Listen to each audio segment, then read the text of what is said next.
Hello, everybody, and welcome to another episode of the PokerNews podcast. This is episode number 490. For those of you who are following along and binging, my name is Sarah Herring. I am joined by my co-host Brent Harrington.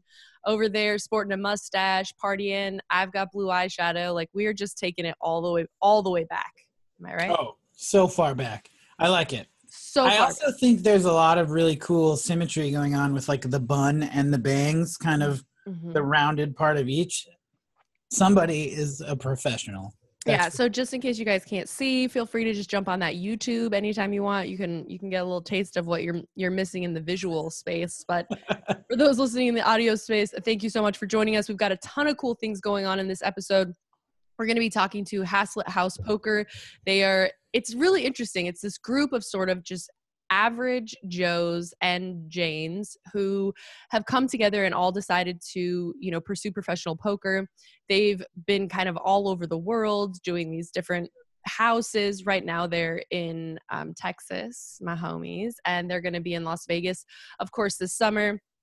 We can go through, you'll be introduced to all of them, but basically the gist is that they have the goal of becoming professional poker players. They're working together as a team, as they branch away from what used to be these, normal jobs. And, they had all kinds of different jobs from flooring to computer programming. And they met each other. They worked really hard on their games. And even with, kids and all these other things that we all use as excuses as to, why we don't pursue poker full time, they've all, even in the last couple of months, decided that this is their full-time job. And, I, for one, think it's really inspiring. So we're going to give them a little talk. I was reading that. I was pretty excited to see, because I think a lot of pros now, it's like a funny, snarky thing to put on Twitter. Like, oh, what's the best way to become a professional poker player? Don't. Those kinds of like, oh, yeah, whatever. Yeah. So it's nice to see that it's still possible. But I also think it's just like, it's like any other thing in life, or at least what everybody like always seems to preach, is that if you commit to something fully, maybe you won't succeed, but the possibility of succeeding is so much better if you actually commit to it fully. And also the idea of them working together, I think it's really daunting, especially to jump into something on your own like this. And I do think also, getting better, it's just easier to do together, sharing, talking, being able to work out different things, helping each other out, let the dog out because you just played a 16-hour sesh. Like, I really like the idea of the teamwork. So we'll see more how that's going. But in the meantime, if you guys are looking for something to do today, tomorrow, this weekend, the Playground Poker Club welcomes back the entire poker world for the Millions North America from April 21st to May 2nd. This time with a massive $15 million in guaranteed prize pools. As we've talked about ad nauseum, last year's Millions was voted the GPI North American Event of the Year. And this year, quite obviously, it's even bigger. It's going to be the largest event and series in Canadian history. There's tons of things. We've already closed out a couple, which we're going to talk about. But there's tons of events. There's tons of ways to qualify. And if you guys have any questions or you want to figure out a little more, they've got a fancy schmancy new website that they've launched on playgroundpoker.ca. That's www.playgroundpoker.ca. You can find all the details there. Again, that's the Millions North America from April 21st to May 2nd.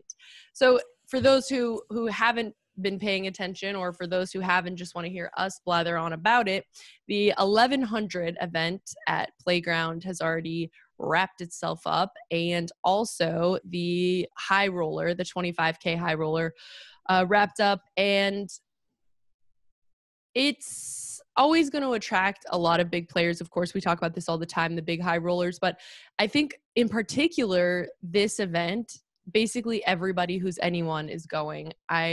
I mean, not me, and clearly not. So. Yeah, exactly. Anybody who's everybody, or whatever, how you say that, anybody, except us. Yeah. And it was Christopher Kruk.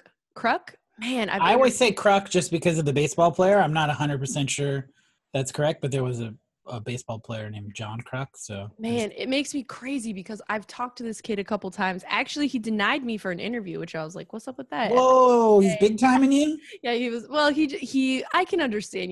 I do definitely try to give people some space when they're deep in a tournament. He was deep in a tournament, and Okay. of course, I wanted to do like calling the clock or something totally fun and random, or I can't remember. Maybe there was drama. There was some reason why I was kind of like, "All right, dude, I'll give you." I thought you meant today. Like you reached out to me, you're like, "Hey, congrats on winning." No, The high but I don't know. roller. Once you say, my motto, once you say no once, I'm never coming back for you until you come out to me and say I'm ready. Cause like, I don't like to be embarrassed like that. It's embarrassing. It's like being rejected, and I'm a woman, so I don't have a lot of practice in that. And kudos to you guys who go out there and like knock on doors and try to get chicks. Knock on door to door dating. Yeah. Why hasn't anyone done that? Yeah, but I don't know. It's like it's hard, even when it like has nothing to do with you. It has nothing. Like I don't. Why should I care? But it's just embarrassing when you're like, "Hey, can I get an interview?" And they're like, "Nah." You're like, "Okay, cool." Try to walk off like everything's just cool. Rub your okay. Yeah. I'm just gonna stand here for a second. Exactly. Yeah. I know. My cheeks always get red. It's like it's stupid. So, anyways, it's just like a human like a chemical reaction you can't help. There's like a little part of you that's like, yeah, totally. Shoot. So I'm never gonna do that again because I just can't take it inside. No, it makes sense. You don't want to take too much for me. I think a lot of us try to set that up to where we're like, okay, we know the answer, right? Right. Like I've in some sense, I've tried to like tweet at Phil Hellmuth, get him to come on the show, those kinds of things.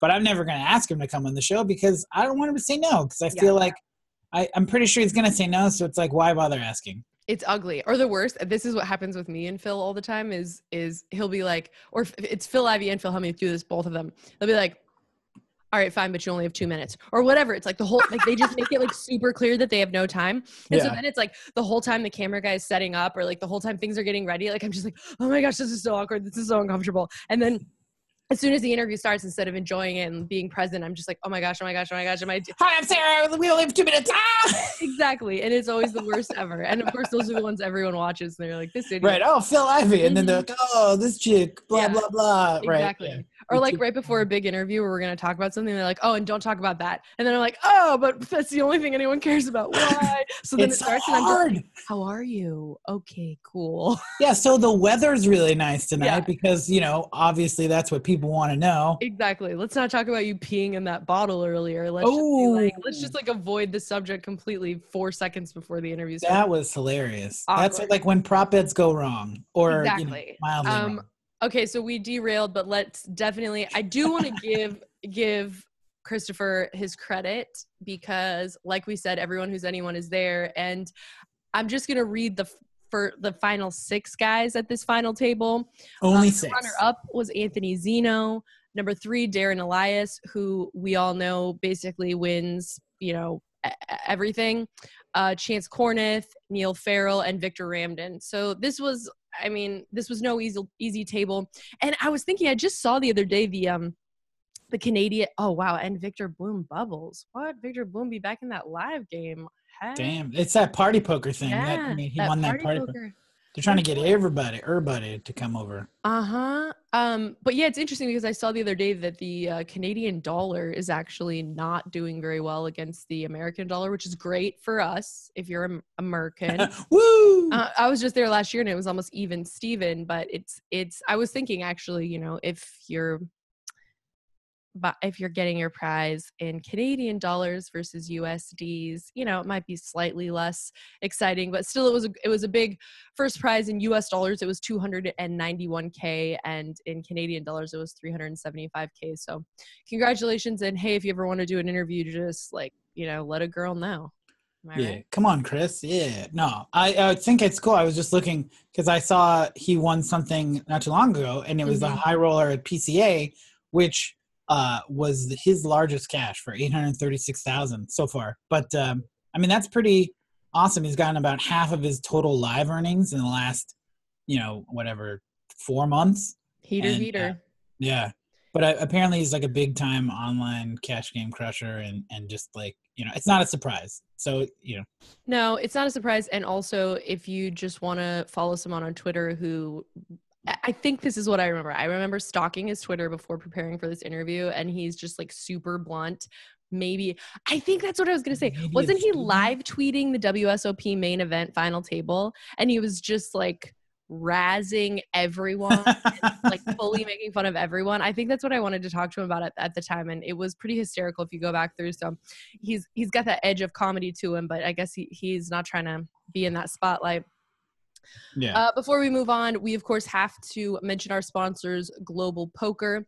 Want to have fun playing poker whilst winning real cash prizes? Global Poker is known for its exciting poker action, fun social atmosphere, huge tournament guarantees, big weekly tournaments, and real cash prizes. Is it any wonder that more and more American poker players are flocking to Global Poker each and every day? Head to globalpoker.com today and see why it's the fastest growing poker site for U.S. players. Now, for U.S. players, we've been living in this sad post-Black Friday world for a long time. But long time. a lot of other countries aren't, and they're in the heyday. And I think for us, we've been talking a lot about a lot of these other countries and how they maybe have the potential to save us from the darkness that is segregated poker economic systems. And, for us, like basically not being able to play at all except for on Global Poker. Well, dun, dun, dun, Chinese Black Friday going down. So according to this article on PokerNews, which did see a ton of response and reaction, in what some call Chinese Black Friday, the Chinese government has announced a crackdown on social poker games in the country. Starting June 1st, all apps offering poker in any form will be banned from China, and it is prohibited to promote poker via social media channels.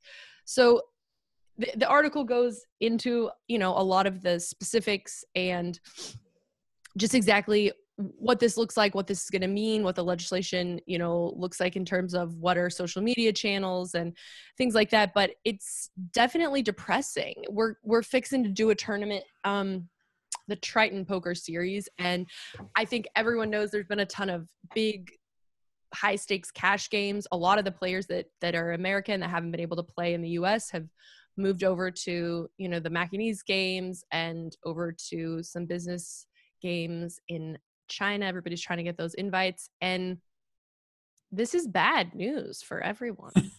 It's surprising. I just read the article because I kind of thought maybe there was something, maybe there's something I was missing because Tencent, like just last year, WSOP announced this huge partnership with Tencent and doing the WSOP China event.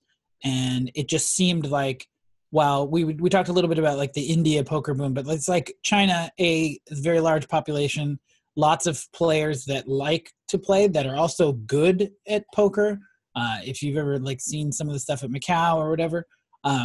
So, I mean, I think the real killer is the idea that there's no promoting the games on social media, right? So like the free poker apps, to me, like personally, I never really played play money stuff, so that wouldn't really bother me too much.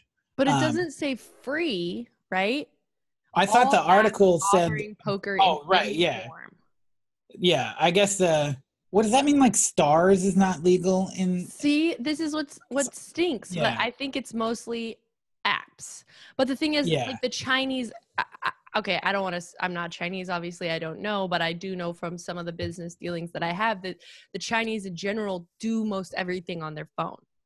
So right. Oh yeah, for sure. They're like super digitally savvy, and they're, that's probably the future for most of us, but they're not sitting at their desktops doing things. They're doing everything from their phone. So, but I don't know. Yeah, maybe you're right. Maybe there's like some little sneaky snake ways around this. Yeah, it's not great at the very least, even if it's just free apps and, the idea that those are like gateways into actual poker. Like if you're not comfortable spending money on a poker site, you get to play against real people, even if it's for play money, but you get the experience and maybe that's going to help bring some new people into the player pool.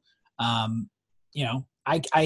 feel like Tencent is probably such a huge company that they have some idea that these kinds of things are in the pipeline. So I doubt they would make this partnership with WSOP if you're going to get something like a real kind of Black Friday type thing where it's just like crushing poker. But, you know, it seems like there's still going to be live events, but you're not going to really be able to promote your live events that are happening in China, or at least to the Chinese audience, right? You're not going to get the guys driving in from nearby towns, that kind of stuff.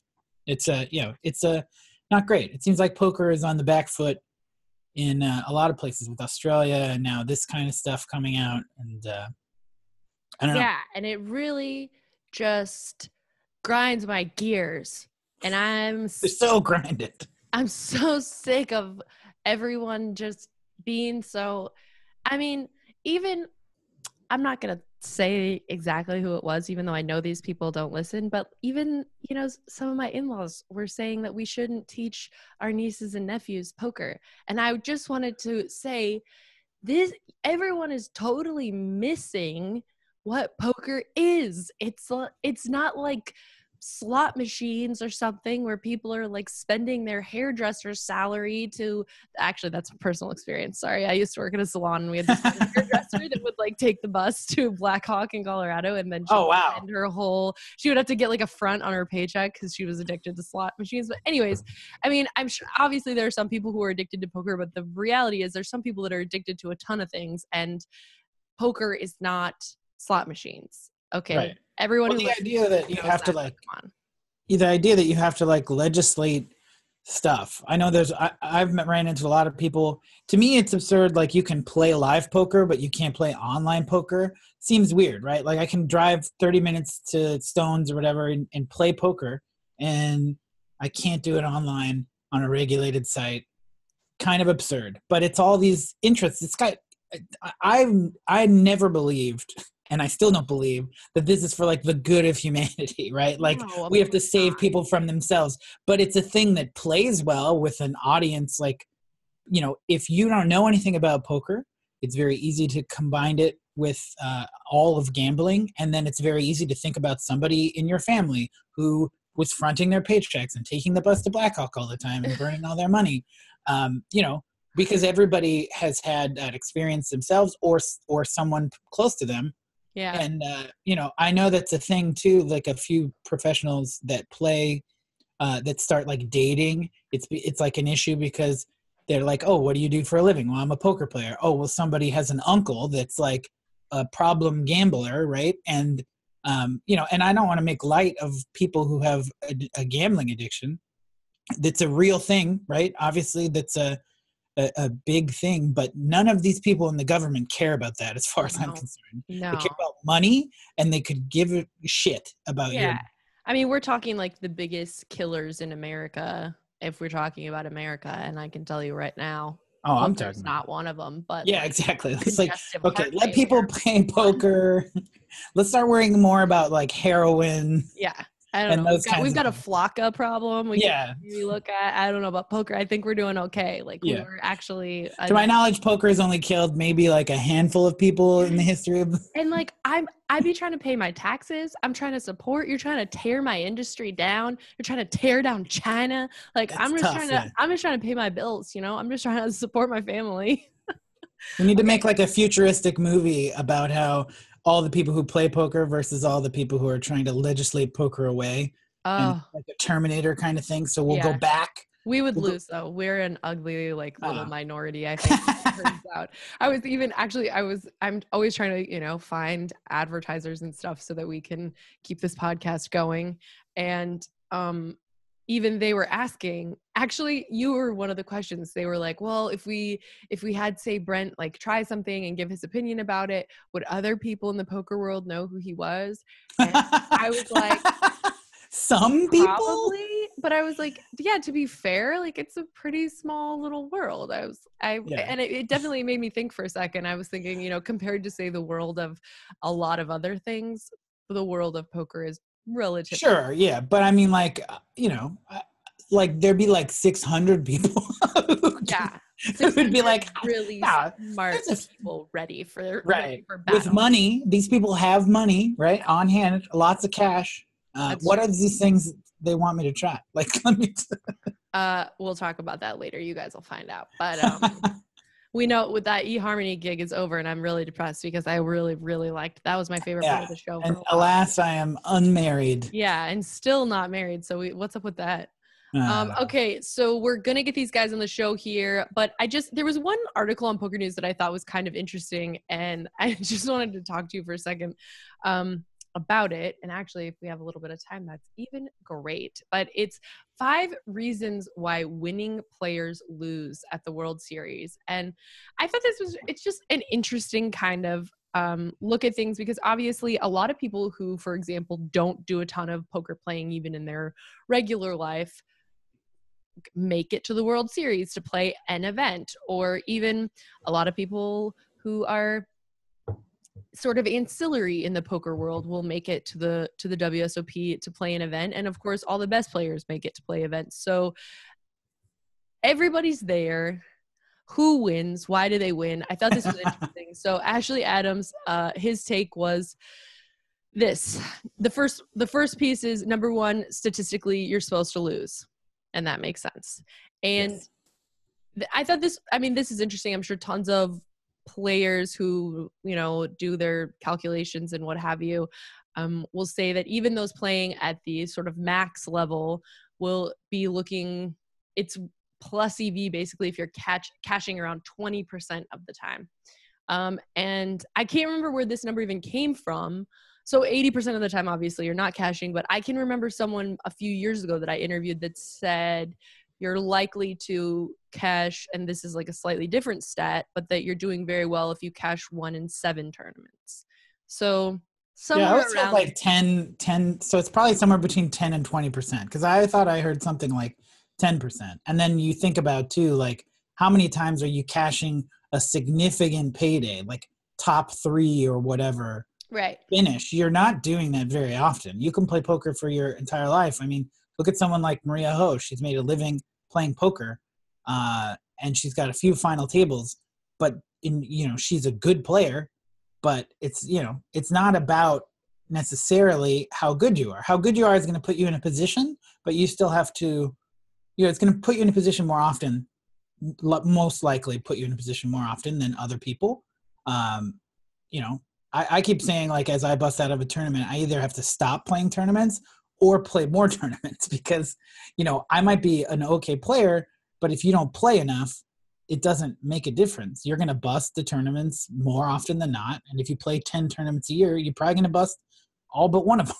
Right. In reality. And that's one of the things that he mentions is, so for example, like say you're like a better than average poker player. Are you better than the average player at the World Series who devotes, most of their career to playing tournaments specifically? So say you're mostly a cash game player and you come up against a lot of like long form tournament players.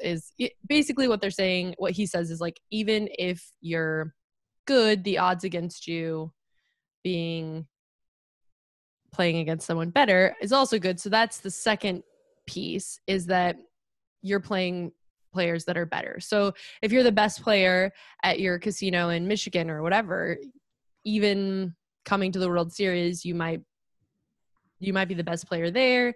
Maybe you're like at your table the third best player or the second best player. So that's also, that's an easy one, I think, to pretty much get. The third thing he said is your opponents have an advantage over you. And this sort of goes by, here's what he basically said. Since there's tons of regulars and people who live in Vegas that aren't tourists, they're going to have lots of advantage. He has a whole column on this, but basically they're not under time pressure. They're not trying to sort out where they're going, where they're staying. They can sort of incorporate this into their regular lives versus being sort of totally out of their zone. And they're going to be more familiar with the opposition, more familiar with the styles, the rooms. I thought this was interesting, and he's right. There are obviously a lot of poker players who are locals in Las Vegas. I used to be one of them. I'm not anymore. Oh, that's a fairly recent transition. Exactly. So you're going to do terribly at the Yeah, World that's it. I quit. You're not at your best, which I think connects to the last one. Basically, like, people come to Vegas and they want to drink, and they, you're not eating your normal way. You might not be sleeping the same way. I never sleep that well the first night I'm somewhere anyways. Yeah.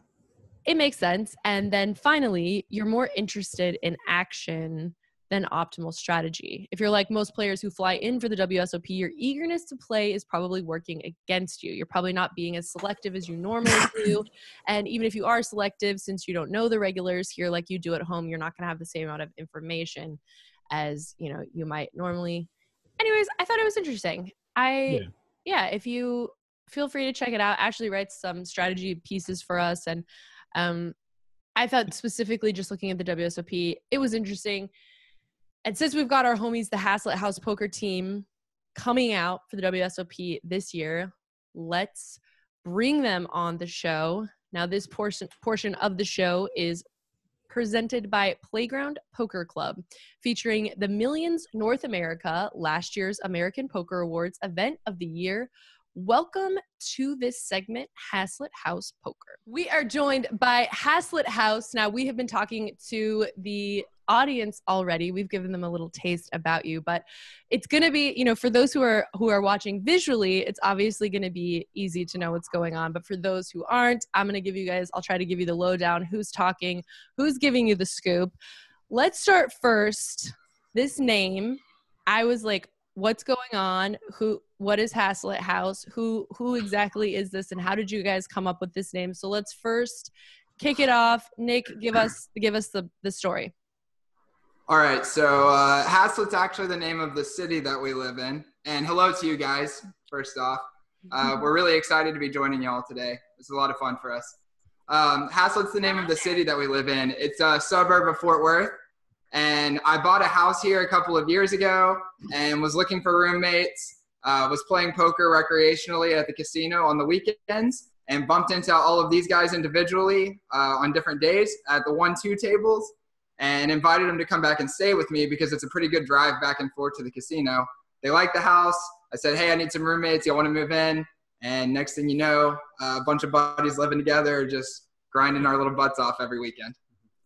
So wild. So I want to get just a little bit, I know each of you sort of have a different background and a different story. You each come from different quote unquote sort of normal jobs. And from what I understand, Alice, you were sort of the most recent addition to the full-time poker grind.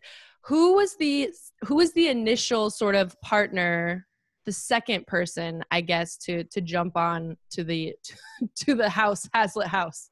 I think that was probably me. Yeah. I think Nick and I met each other first, or at least started talking about moving in together first, when he was living here by himself. And we had both the same inspiration or aspirations for quitting our jobs and having a more free scheduled life, and just improving in poker. We really enjoyed the game and we're passionate about it. And so I was living with my parents at the time and working supply chain management in Grapevine. And so I thought it was a good opportunity and decided to move in with Nick. I was ready for a new chapter, and it took us about 6 months of working on our poker game and working full time side by side before I made the initial leaving of my job. It's just so inspirational, guys. I'm telling you, you're like giving the rest of us a little bit of faith. So we've got Nick and Christian. You guys are doing it. You're working on this. Who's the third member to become a part of the house? I think Ray moved in next. Yeah. I mean, we're making it sound like it was kind of a slow thing, but we kind of all met each other, I'd say, within a month, maybe. Yeah. Does that sound about right? Everybody moved in within the first 3 or 4 weeks of meeting each other. Yeah. Wow. I mean, that's a God thing. I'm just saying. But for me, they tricked me to play full time, and they made Because that's real. So let's talk. I did think that was interesting when I was sort of looking at your guys' bio and how this whole thing evolved. So Alice, for you joining this house and becoming a full-time poker player, the full-time poker player thing is something that's pretty recent, right? Yeah, last month. I quit my job last month. And I mean, let's hear it, because a lot of us, I think about this, toy with the idea, we battle inside. Like, talk to us a bit about the experience and also those first few months. Actually, I played poker about 3 years after I graduated from my school. And when I had a normal job, I was a computer developer, and I play all the weekends. I play about 60 or 70 hours a month every weekend. And then I met those guys. They tricked me to play full time. And then Jack always tell me, May 12th, I graduate. You quit your job. Tell her why you actually quit your job, though. Yeah, but I quit my job because I think I can do well in poker. And my job is, actually it's a good job. It's easy. And but every time when I sit there, I felt like I waste my life a lot. Yeah. It's not too meaningful for me. Yeah, so I like poker a lot, and so I decided to quit and play full time. Let's try.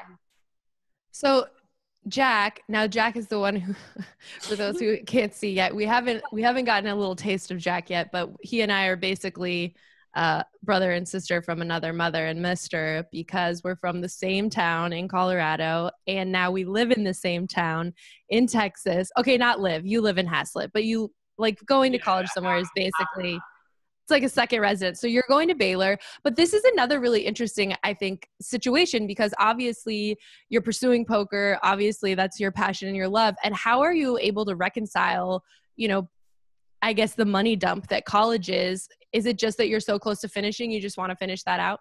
Yeah, like when I first met these guys, I was honestly like just learning poker. So I didn't really know what it was about. I didn't even know if it was possible to play full time. So when I first started talking to them, I was just going to use that as like some side income, maybe for the couple of years after I graduate and stuff like that. And then once I realized that it was like it was very possible to play full time, and that's all I wanted to do. I was just so close to graduation that I just kind of wanted to stick it through and get my degree and say I finished it. And I definitely don't regret my decision. I'm glad that I'm graduating, and I know I will be glad that I finished in 5-10 years, and I'm glad that I'm getting my degree. Yeah, it's nice to have something to fall back on too, Yeah, at first it was like a fallback, and like I don't even know if I would use it as a fallback now, because I think that like I could just find another avenue of some sort. But I mean, it's kind of like it'll just be cool to say that I got a degree in mechanical engineering. So one of the things that, yeah, that sounds really cool, obviously. But one of the things that Brent and I were talking about before you guys came on, I mean, there's a lot of things, obviously, fiscally speaking, it's really helpful to be, working together as a team to help with, the cost of just living, bills and house payments and all these kind of things. I saw a ridiculous stat the other day about what people pay before the age of 30 in rent in this day and age. But beyond that, a lot of people talk about, for example, the World Series when they share houses, and I know you guys are going to get a house in Vegas for the summer, but talk to me a little bit, and I guess I'll throw this one to Nick first. Talk to me about what it's done for your poker game to have all these different perspectives and insights into poker. Sure. I would say that people ask us this question a lot, like what's the biggest difference between going from a recreational player to a professional player? And honestly, the biggest difference was meeting these guys. I've played poker since I was about probably 15 years old. In 10th grade, my geometry teacher taught us the rules of poker after we would finish our work in class. And that was in 2003, right after Chris Moneymaker won the World Series. It was poker was going through the big boom. And that's when I became really passionate about it. My 16th birthday party was, I invited like 30 kids from my high school over to my house and said, instead of bringing a gift, bring $30. We're doing a $30 buy-in tournament. I mean, I was passionate about poker from the very get-go. I played all throughout college, probably 30 to 35 hours a week online, grinding like 12 tables of 10 cent, 25 cent for, spending money. But never was able to break through to that next level. And a lot of people write us on Instagram and on YouTube, and I can tell that they're like in that same place where they're passionate about it. They're putting a lot of time into it, but they can't figure out how to get from that like recreational spending money level to making enough to support yourself. And really the biggest thing was after 12 years of studying, watching podcasts, reading books, watching training videos with Phil Galfond, playing a ton of hours, when I met these guys and we started reviewing sessions together and being able to bounce ideas off of each other and pushing each other through downswings, that was just, it made all the difference in the world. And within, I would say about 6 months, I went from being a small winner at 1-2, making spending money, to being a big winner at 2-5 and moving up to 5-10 and able to quit my job and double my salary. I was a teacher. I coached football and taught 7th grade social studies for 5 years. And I was able to quit that and double my salary just from meeting Chris and Jack and Rain and Alice and, just improving that quickly from having a support group. It makes a huge difference. Yeah. I think one of the biggest factors is just that, like, instead of just reviewing your own sessions in your own hands, you have 5 other people playing with other people in the same player pool, writing down their own hands. And like, even though we're like reading and learning the same stuff on YouTube maybe, and like looking at the same high stakes professionals, we're getting different perspectives from people in the exact same game as us, which is super helpful. Yeah, I was telling these guys, I'm sorry to interrupt. The other day I was looking at my graph, and we all track our results, of course. And I was looking at my graph over like the last 15 months that I've met these guys, and it's just the win rate. You can just kind of see it. We have an awesome text message group that we share hands in, both PLO and No Limit. And it's just fun to watch the graph get gradually, the win rate get steeper as we share hands and just share info with each other. And like you said, we're all playing in the same player pool and we all know the exact same players. So it's really awesome to bounce it off each other. So talk to me a little bit about I've talked to a ton of people who are living in Vegas, who are, grinding it out in Vegas. I've talked to a lot of people who live in California. Now living in Texas, not so much. There's, I don't know as many people who are grinding it out. In fact, my father-in-law's up in Choctaw today, but like, that's a long ass drive and it's no joke. So can you guys talk to me a little bit about where you guys are playing? Also sort of, has it been for the people who you regularly play with, the people that you see on the regular, have they sort of started to be like, whoa, how are you guys moving up in stakes? What's going on? Just talk to me a little bit about what the sort of poker community is in Texas. And I'm opening that up because I feel like you're each going to have a little bit of a different take on it. Yeah, I'll talk about my experience a little. So most of my time from playing came from weekends since I've been in school the whole time I've been playing poker. So you're with that party animal. The what, sorry? You're with the party animal crew. So I pretty much just drive up Friday every day after school and then just stay till Sunday night. And then mainly at WinStar when I was moving up from like 1-2, 1-3, 2-5. So I would just play all weekend. And from there it was really cool. Like we just quickly became regulars in the casino, known as like a group, really good friends with the dealers and the regs there. So I loved being there. Pump the brakes really quick. So do you guys drive up every day or do you go like pool your money, get a room? Do they give you guys comps? Yeah, usually we get comps. Yeah. WinStar is really good at getting comps. So usually we get comps and then 5 days a week. split a room all together or 2 rooms or whatever. And then if we can't get a room, we'll just pitch in and get one right down the road. Yeah, oftentimes we stay in one room with 2 queen beds and just share the sleeping however we can. Pay $10 a night for like 4 or 5 days straight. Yeah. And save some gas money and stuff like that. Yeah. There's been times we've gone to WinStar recently and stayed for like 12, 13, 14 days in a row and never even come back to the house. So at that point, it's Thackerville poker. It's not Haslet House anymore. We just stay in the hotel and get comps every night. Man, and they are good about the comps. Even my father-in-law, he doesn't like gamble hardly ever. And he's like, they gave me and my buddy a free room. I'm like, geez, dude, Vegas needs to take a number. Yeah. Well, it also helps that we have 5 of us so we can rotate who's getting the free room every night. Yeah. So we only each need to get like 1 or 2 per week and then we can rotate it. The tough part is the weekends. Oh, yeah, because they don't want to give them away on the weekend. Yeah, it's a little harder to get them on weekends. Yeah, and it was harder when we were playing. Like when I was playing by myself and I was just grinding 1-2, they wouldn't give me any rooms. Like I would go up there and just sleep in my car on the weekends so that I could play Friday, Saturday, Sunday, and then have to drive straight back to work on Monday morning. If I play Baccarat, I can get rooms. Thank goodness for Baccarat. You can use that stereotype really hard. Just try to go with it. Well, tell me a little bit, you guys, about, I know that there's been a lot of buzz and a lot of hype in the last couple months about some potentially legal poker in Texas. And I'm always reminding everyone, I am not a legal expert. I don't know all of the ins and outs, but I'm sure you guys have a lot better, sort of grasp of what's happening. Yeah, well, we did that for like about, I don't know, how long do you think they were? 2 or 3 months. 2 or 3 A months. little bit longer, maybe. Well, that's really the only one that got closed down. Yeah, the Dallas rooms got closed down recently. They lasted about 2 months. A few sprung up and then went away. away. So what the rooms were is that they were like membership fees. So they would charge you like $5 or $10 for a daily membership, and then charge you per hour that you're inside their facility. So you would never be, so even if you're inside playing pool or watching TV or just hanging out with a buddy or playing, it's always going to be the same cost, which is about $10 an hour. And so that's how they would make their money. And then they would get around it by not raking and not tipping. Yeah.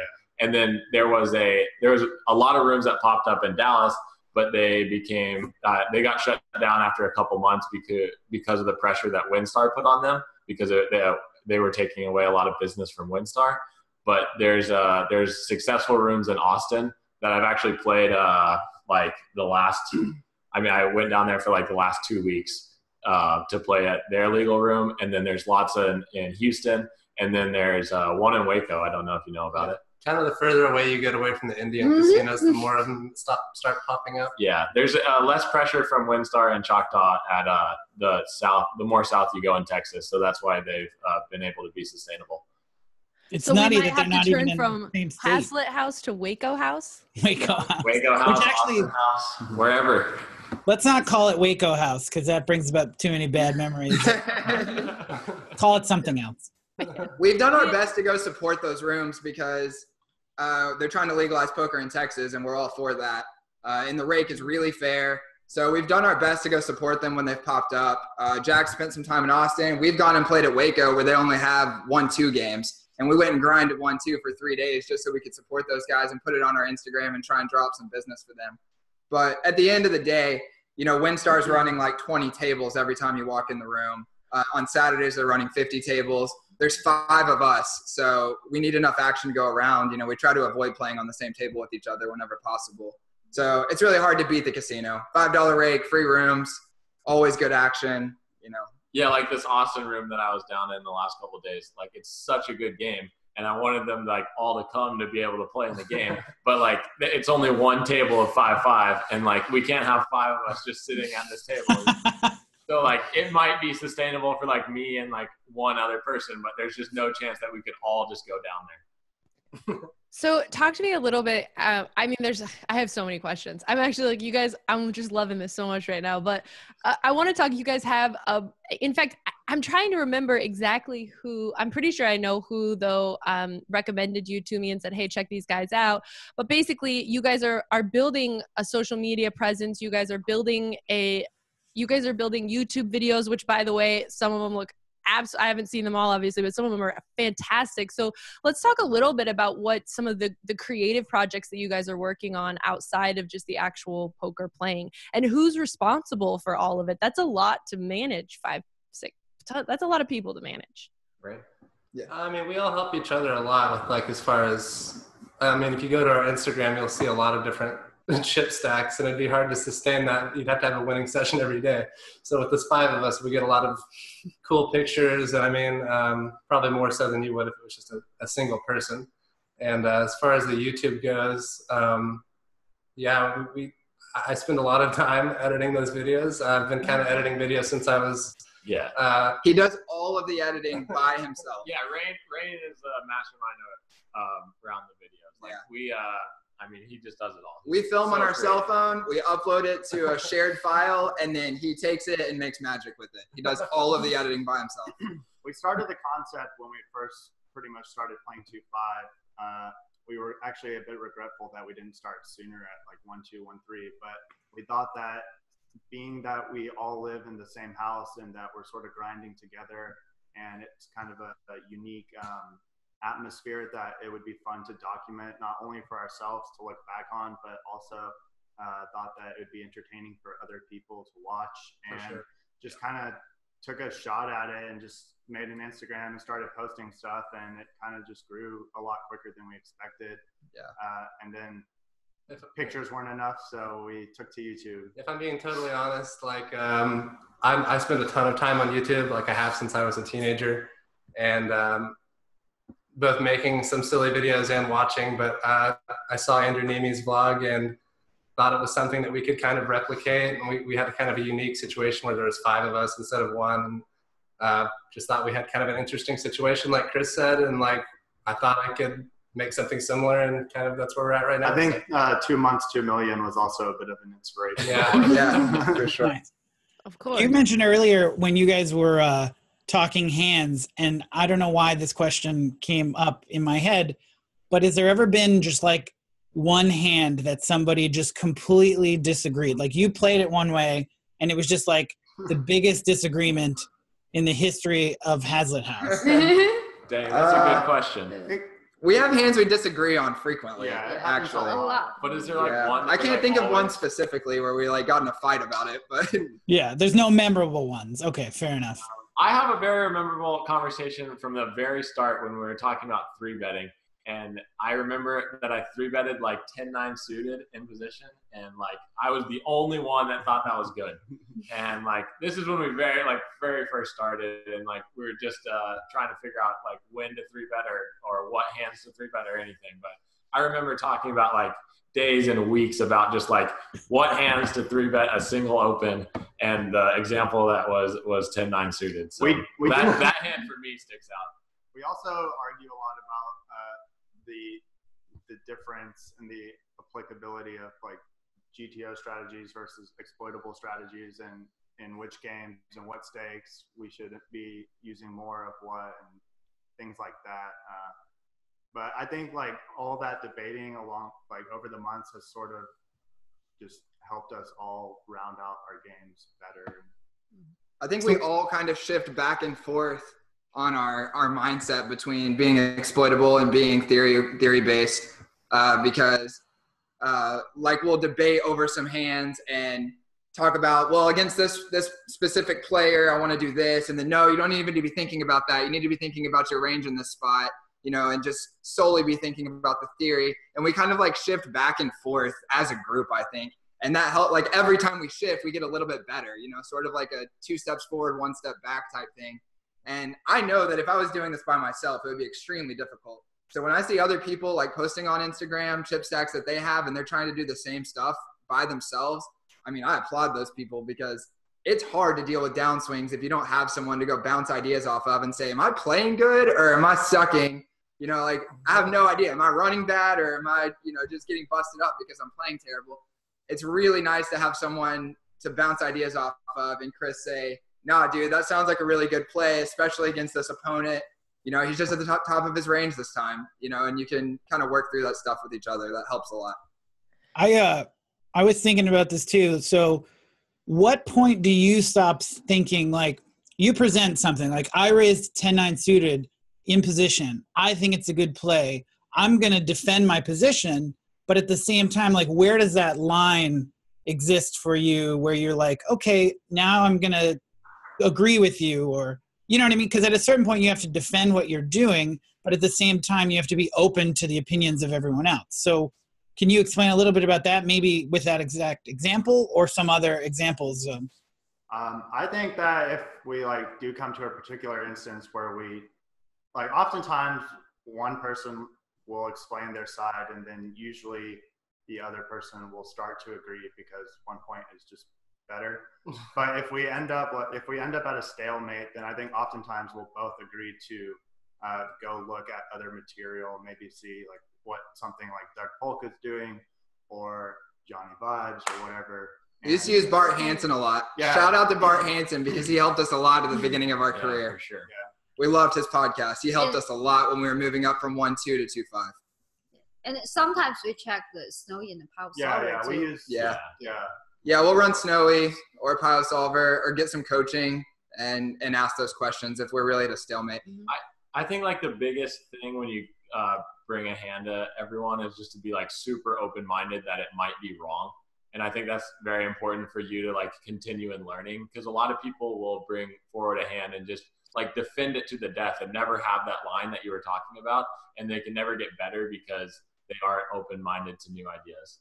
That's me, dude. And that's why I'm not a poker player. And that's fine. I don't take constructive criticism well. But it's interesting because I think you guys clearly, I mean, while of course everybody has to have a pretty solid logic space in their brain to play poker, it's interesting with your such varied backgrounds, even sort of how you come off in your personalities, just sitting and chit-chatting, you very clearly have both the sort of, you know, right and left-brained people represented in the house, which I do think also is going to give you a more balanced, more varied perspective on any situation. And I'm super curious, but this is totally secondary because, you know, we don't have that much time, but I'm interested too in just how you all get along just as in other areas of your life, not in poker. But before that, I wanted to talk to you guys. You've mentioned, you know, several times about moving up in stakes, 1-2, then 2-5, 5-10. You mentioned playing 5-5. Are you guys generally moving up in stakes together, or is this something where somebody's taking a leap and then, you know, slowly but surely you're bringing the rest of the team along as it goes? Yeah, it's definitely individual, but it's just so happened we've sort of just kind of, I mean, one person takes the leap and then encourages the other one, like, you know, you can play these games. And I mean, it's individually dependent on our own bankrolls. We don't share bankrolls at all. We occasionally swap tournament action and stuff like that. But yeah, in terms of like motivating each other and stuff, and timeline, it's just kind of happened at around the same time. I think that it's actually really good proof that there's a direct correlation between results and the work you put into it in poker. Because, you know, one person can easily say, well, I've run really good or I've run really bad, you know, or poker's all luck. You know, you hear stuff like that all the time. But we've had 5 people that have all worked at very similar levels, and you can see the direct results in all 5 of us. You know, when we met, every single one of us was playing 1-2. Except Alice, who came on later. She was playing 2-5 already. But the rest of us were all playing 1-2. I met every single one of these guys there. We moved up to 1-3 after working for, you know, 3 or 4 months together. And then we moved up to 2-5 after about another 2 months. And then now after about another 6 to 8 months, we've moved up to 5-10. And now Alice and Jack are both playing 10-20. And the rest of us are still playing 2-5 and 5-10 and looking to move up soon. So you can see, like, as we've, you know, like one person will move up first, but then everybody else is quick to follow because we're studying the same material. We're bouncing ideas off of each other. And Brent, I was going to hit on your question briefly about the 10-9 suited.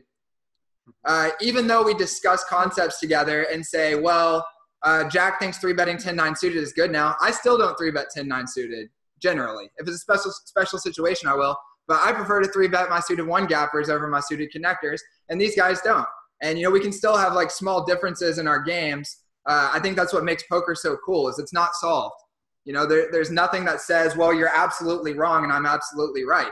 You know, if you like to do it one way and I like to do it slightly different in some situations, then that's okay. And I think that makes it fun, you know, that the game's not like, well, I need to just figure out exactly what I'm supposed to do. There's a lot of creativity to it, too. Yeah. And then especially in live poker, there's so many variables and everything is so opponent dependent and situationally dependent. You know, what is someone's mood that day? Have they been drinking? All sorts of things. And Yes, I have. Run it and snow it. But That's the answer for Sarah always. Yeah. Been drinking. Check. Yeah, we saw the Instagram name. What's up with, I want to know what's going on with Vegas this summer. And is this something that is this like a totally fresh new thing for you guys to hit? I see that you guys obviously travel. You've been playing poker kind of all over the place, but what about Vegas? What's your plans? We've been to Vegas like twice before for about a week. Actually, only one time together as a group, and that was for a few days when we, like last year probably. But this will be the first time ever participating in the World Series of Poker events. And most of us are not planning on playing the main event because it's just too big right now. But we're playing a few $1,000, $1,500 tournaments. And yeah, potentially looking to sell some action, but mostly being pretty conservative with our roll. I, for one, don't have a ton of tournament experience and don't really care about tournaments that much right now. So I'm mostly going for the environment and to play cash games.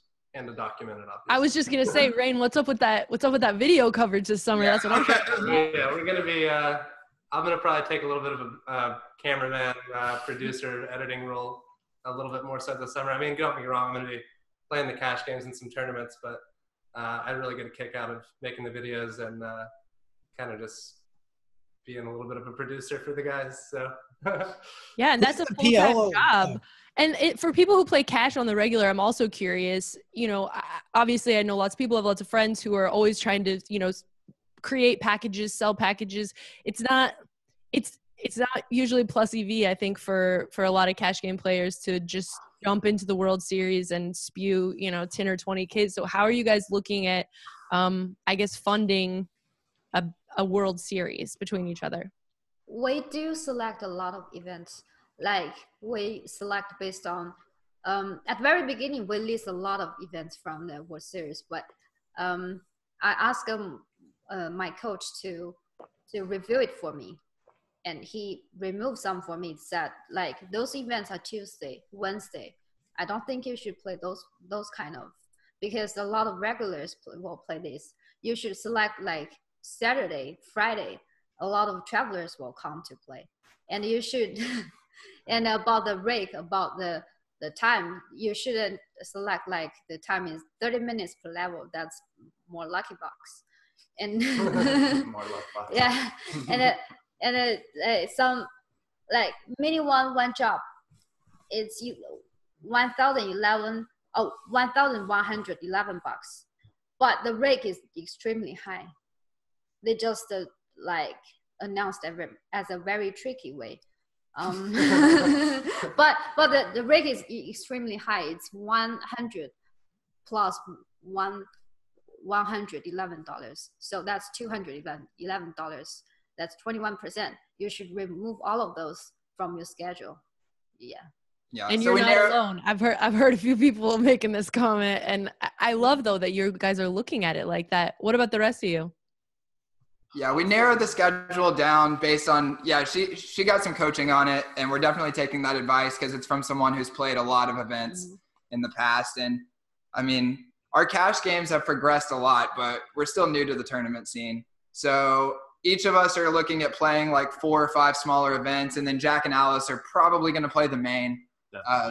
Jack's definitely playing the main, and Alice is probably playing the main, just depending on how the rest of the summer goes. And so we'll just pretty much get our feet wet this year, and then, you know, hopefully in the future have a little more experience and come in ready to play like a heavier schedule. Yeah, for me, I'm kind of just going in there as like a surreal experience, because like 2 years ago I was like, oh, maybe I'll get to play the main like before I'm 40. Like that was like literally my goal, was to play the main before I was 40, like save up enough money. And like now it's going to be the first year that I graduate, I'm going out there and I'm playing the main. So like that, in that sense, it's just like absolutely surreal. And then in another sense, I just want to go out there and be as totally flexible as I can. So at the start, I was like, oh, let's put together like a tournament package, and then I'll have like a schedule and everything like that. But after talking to some people, I just want to go out there when the series starts and then like just go find the best games possible. And so if that's, I'm probably going to be mostly concentrating on PLO cash. I've kind of transitioned to PLO in the recent months. So if there's like a good 5-10 or 10.25 PLO that I want to stay up all night for, then I'll just do that. And then if there's no good games, then I'll go to sleep and play a tournament the next day, or jump into like a no limit game of some sort. So for me, it's just like the flexibility of it and getting your feet wet. It's our first year out there, so we kind of wanted to see what it's all about. It's interesting though, because I think a lot of people that I know that play PLO cash on the regular would say that actually there's some really solid valued PLO tournaments, as opposed to say no limit hold'em tournaments, which like you can speculate one way or the other whether or not the WSOP offers actual value, but that there's a lot of PLO value if you actually know what you're doing at the WSOP, because there's so many people who are going to play that are kind of like noobs because they're just spewing and they have like a certain bankroll or whatever. Did you think about that? I thought a little about paying PLO tournaments, but I just have like no tournament, like really no tournament experience with no limit. And then I've never played a PLO tournament in my life. So I don't know how I feel just to like go out and then just start like entering all these PLO tournaments. Most of the PLO I've been playing is like super deep stack too. And so like going in and like all of these short stack scenarios with and stuff like that, like I'm just not knowledgeable about it. So I think I would feel a little bit uncomfortable. Maybe I'll jump in like $1,000 or $1,500 one for fun, but I'm definitely not gonna go out there this year to concentrate on some of those bigger tournaments. Maybe in the future though. And where are y'all gonna be staying? We got an Airbnb for a whole month with one other friend of ours that plays at WinStar also. So we'll have 6 of us in one house. Yeah. We have 6-bedroom house with a pool and pool table and foosball table. Because like that's what me and my audience who are going to be at the WSOP are all trying to figure out, like when's the barbecues, like what's going on with the Haslet House Vegas. Oh yeah, let's throw a party. Yeah, we'll definitely throw a party. Okay, good. I gotta clarify all the time. Yeah. So I want to talk also, you guys threw a little Johnny vibes out there. Shout out to my boy. It's one of my besties. Nice. And you guys talked about there's also a competition, right, to get on Live at the Bike? Yes. Oh, yeah. We are currently participating in that also. I need to know all about this. I know nothing. I don't know anything really either. So. It's been kind of confusing. Go ahead. Okay, so AK Poker, shout out to him. He's done a really good job with it. He runs an Instagram account and got invited to host a Live at the Bike episode that's coming up on May 30th, I believe, is the date that we'll be playing. He put together a little bracket of Instagram accounts. So he let people volunteer to sign up to be in the voting process. And then he put together like a March Madness type bracket. And he's voting people in. So he'll post like 2 competitors against each other, and then people have 24 hours to go vote for whoever they want to see play on Live at the Bike. He put 4 submissions in for us, but we don't want 4 of us to play even if we make it to the finals. We're just gonna do 2. So if we have 2 of our submissions make it to the final 8, then probably Jack and Alice will end up playing. It's a 5-5-10 with a 3K buy-in. And so like for me and Chris, we're still mostly playing 2-5 and 5-10 with 2K buy-in. It's a little bit big for us. We want to be able to take 3 or 4 bullets. So for us 3, we'll probably play on a 5-5 episode while we're out there. And if these 2 guys get voted in, then you can see them on the Instagram episode of Live at the Bike, 5-5-10, mixing it up with New York Poker King, Wino Poker, look like a couple that we're going to make it in as well. And Johnny Vibes is in there as well. So is it this AK Poker? Is that what you said? Is that, should we follow him to vote? Yeah, that's exactly what you have to do. Follow him to vote. He's posting every day. It'll just be like a side-by-side picture, a screenshot of 2 people's Instagram accounts, and then you just comment whichever name you want to see play on the episode. Okay, and so Brent's going to put the link to this in Nice. the description of this video so we can all be voting for you guys all the time. And if you guys want to follow Haslet House, it's at HASLET House, right? That's what your social is? That's right. Haslet House Poker. For All over the YouTube place. and Instagram. Yep. And also, Jack and Alice, I just have to get this out of the way. Are you guys going to play the tag team event or what's up? Me and Alice are playing the tag team event together.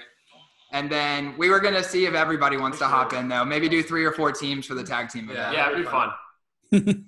I love it. I'm so into you guys right now. And actually I think Zoom is so into you guys. They sent me a message. We were over the time by 2 minutes ago, and Zoom sent me a message and said, you know what? We're going to give you this one for free. So shout out to Zoom. Oh, wow. Bonus. Bonus Thank you. Yeah. That's awesome. And if people want to find you guys on YouTube, it's also Haslet House. Am I right? That's right. Haslet House Poker. Yep. Kind of. Okay. You guys are never going to be able to have any dramas. None of this, like, we can't have any like real world things go on because otherwise we're never going to find you. Everything is Haslet House. I'm super excited to see, Rain, what you're going to come up with this summer. If you guys haven't checked it out, I've got to be totally straight up with you. Some of the videos are super, super sick. They're really slick. You can tell there's a lot of time into it. And obviously there's a lot of juicy poker in there. Thank you guys so much for joining us on the show. And I very much hope if you guys see me around the Rio or whenever you're in Vegas, please shoot me a message and let's do an actual video as well as a catch-up podcast. We'd love to. We'd love to. Awesome. Thank you guys so much for having us. Yeah, thank you. I feel like we need to do a real world Haslet House like Yeah. Oh, we do. Hey, We definitely do. We want to get a show on Poker Central where they do the first produced 2 months, 2 million style vlog. dude. I like it's already Rebooting all the other poker stuff. Yeah, I feel like that's not a bad idea. I'm on board. I'm all right. Well, deuces. Thank you guys. It's been so good. And yeah, Texas forever. Man, I have to tell you, I am obsessed. I really like that. Yeah. It was really fun. I'll be honest, like I wasn't sure what to expect because it was sort of on purpose. Like I hadn't really looked at anything. I kind of wanted my own curiosity to guide me through this. And I think it's awesome. I think it's a testament to having a support system, which we've talked about a bunch, right? You have to have a crew, right? Like if you want to see some of those gains in poker games. My crew, you know what? You're going to have neutral gang colors because we come like that. And I cannot wait to see them this summer. I'm happy they're close by. It might be fun to do like a little something together. I don't know. We'll have to see. But it's just great when you see people who are working hard, doing what they do, loving what they do, and are really just positive and excited about it. And that interview, by the way, was sponsored by Playground Poker Club in Montreal. You definitely want to check it out if you haven't already. The Millions North America. It's going to be going on not much longer, but it's hot right now from April 21st to May 2nd. Now, they were talking a little bit about a competition, trying to get on that Live at the Bike. I know you've been doing some Live at the Stones. I saw a funny little Instagram snippet on PokerNews Instagram with Lex Veldhuis and Jason Somerville. So tell me, like, what? I kind of feel like you're cheating on me. Yeah, well, it was a sort of a surprise. So, I mean, as maybe everybody doesn't know, I'm not very good at announcing these kinds of things, but I do the Stones Live Twitch stream every once in a while, and it's fairly often. But I really enjoy doing it. It's fun. It gives me space because you're so busy all the time. I need to explore the space. So I got to do a stream with Kevin Martin last weekend. I got to do a stream with Andrew Nemi. I got to finally meet Brad Owen, and Andrew I met a little bit before, but Johnny Vibes was out there. Stones Live is really fun, and a lot of efforts being put into bringing some big names. So then obviously you got two of the biggest Twitch poker names, Lex Veldhuis and Jason Somerville, coming out. They did some streams together for some cash games. Jason, Andrew, and Lex did a stream together, and then Sunday night, Jason and me and Lex all did an 8.5 hour final table stream from Stones. And man, it was epic. It was a lot of fun. It's weird being like in my kind of home place and then sort of like but it's really their space. You know what I mean? So it was, but it was really awesome. I'm glad Where do we that find these things if we were to want to watch them. Oh, okay. Well, everything's archived on YouTube. At youtube.com/StonesLivePoker. So the whole final table will be up there. If you already are like following Run It Up, I believe their VODs are on the Run It Up channel on Twitch. And then the Stones Live Poker is the Twitch channel also. So twitch.com or .tv/StonesLivePoker. And I'm actually on there tonight. I mean, you won't get this. So like we're recording on Wednesday. You're going to get the episode on Thursday. But it's Monday, Wednesdays, Fridays. It's a really good time. I mean, like, I was actually thinking about this while we were talking with the Haslet House guys, or people, guys and girl.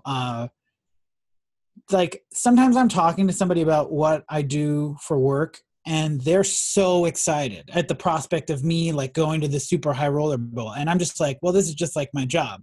And so I just want to make it clear, like, I get that that's a thing.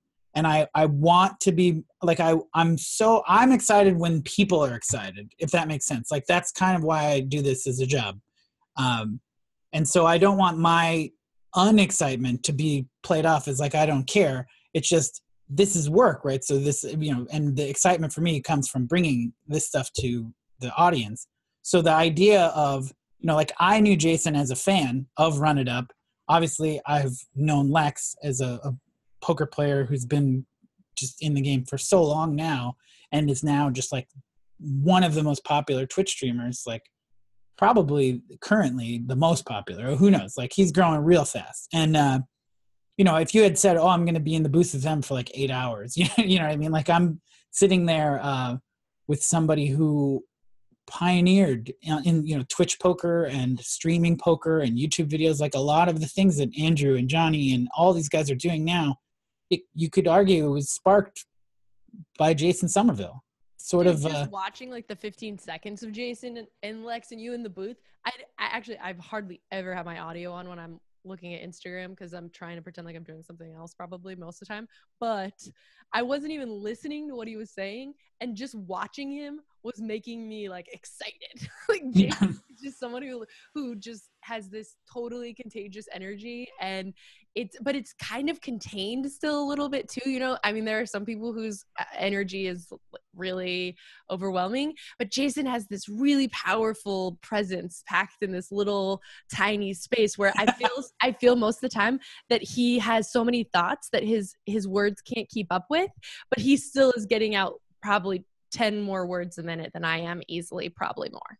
Yeah, he's so in control. Obviously, at this point, he's been doing it for a while, and he's been really good at it for a long time. There's a reason why, you know, Stones reached out to Jason specifically, and Lex came as well. Like, these are guys that do this really well. So obviously, I could think as highly as I want of myself as like a broadcaster or a podcaster or whatever, and I'm still going to be like well and truly like in the low third place in the booth there.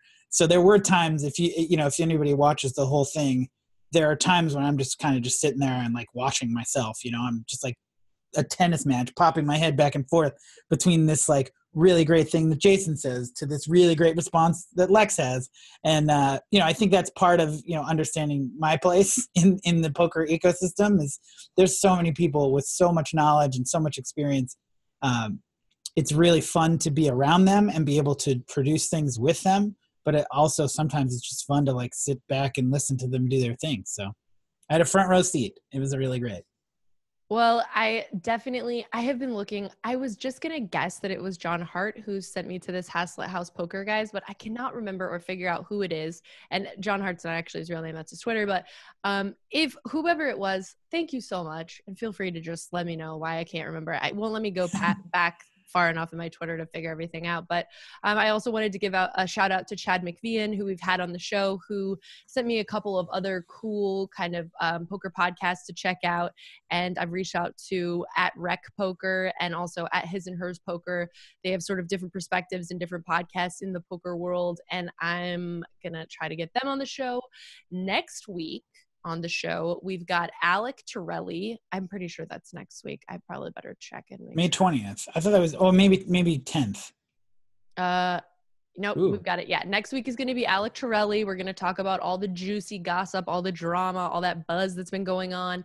And the week following that, we're going to get on Jay Nandez, my boy. He's got a new program coming out, and we haven't caught up with him in a minute, and everybody knows he's one of my top guys. We're just going to be hypnotized again by Jane. Exactly. We've got tons of stuff coming up. We already did our Scotty Wynn interview, which I'm going to put out later in the week. And yeah, it seems like things are just buzzing and going crazy. We really appreciate you guys putting up with. I know we had a lot of advertisements and stuff the last 3 weeks. We're trying to put some money together so we can do some more shows, do some bonus episodes and get things going. And in, honor of that, even though eHarmony is not our sponsor anymore, I still want to say that, Brent, if and when you get a girlfriend, I want to really... I'm working on it. Keep that moving. And I also want to give a shout out and say thank you to one of our consistent sponsors and someone who's going to sponsor us also during the World Series. I'm really glad about Global Poker. The Global Poker Championships are back with the 2018 Rattlesnake Open. One of the most exciting parts of the Global Poker Championships is the ability to represent global poker in a live tournament. The honor is once again back for the Rattlesnake Open for the leaderboard champion. Do you have what it takes to win the series and keep the tradition going? Head to globalpoker.com today and find out. Dang, that Rattlesnake Open. Rattlesnake Open. I saw that the other day. I was browsing the Global Poker, offerings, and it's a unique interface. It's actually maybe a little overwhelming at first. Someone suggested that maybe I stream out some stuff. So if I get on Global Poker and play anything, I'll try to stream it on Twitch. So people to help you guys kind of like navigate it. The streaming thing is really like intense because after like spending so much time around Lex and Jason and you don't have to stream it. You can just record yourself doing it. And that's true too. YouTube. All right, fine. Well, you heard it. Sarah just told me I had to do that. Maybe we so need to pitch I'm gonna, Global Poker. Like, give us some more money. We'd be making this video for you. yeah, holler at your boy, Rattlesnake Open. No, I do want to say too, we were talking about guests. I mentioned to Lex very specifically when I met him for the first time, which was at Stones, that I wanted to get him on the podcast. So we're going to work on that date. He's heading to Monte Carlo Party Poker.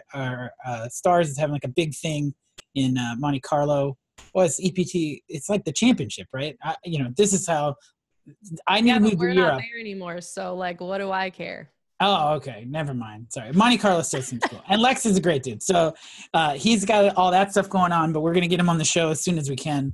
And I just wanted to throw that in there with the additional guests. That's right. I love me some Lex. That'll be super fun. And it'll be super R-rated. And that's also one of my favorite things about the boss, Lex. Well, thank you guys so much for tuning in. I appreciate you guys like hanging in there with us all the time. And it's funny, of course, I'm still in charge of video and I still do a lot of work in the video world. But as things have progressed more and more, I'm just getting deeper and deeper in this podcast world. And that's, I think a direct result of all the awesome, positive, fantastic listeners that we have. Sometimes it feels a little less toxic than some of the other spaces. YouTube, not naming any names that we're in. But I really appreciate you guys listening as always. And I'm always taking into account anybody you guys think we should interview, any ideas you have, any, drama or things that we should be looking into and covering. Be sure to let us know at Aunty, AUNTY Chardonnay, at Brent Harrington. You can hashtag PN Pod, although I go through that every week and basically just me and Brent hashtag PN Pod. Yeah. So WTF. You guys, of course, can also get on iTunes and do the subscribing and the rating, especially if it's going to be like in the 5 stars. If it's going to be in the 2 stars, maybe you should do like one at just accidentally click 5 stars and then write, a cons section in the review. Say, yeah, exactly. It would have been 2 stars, but we need to make it 5 stars. Exactly. And I just thank you guys so much. Dehu Sahez by Robert Moreno.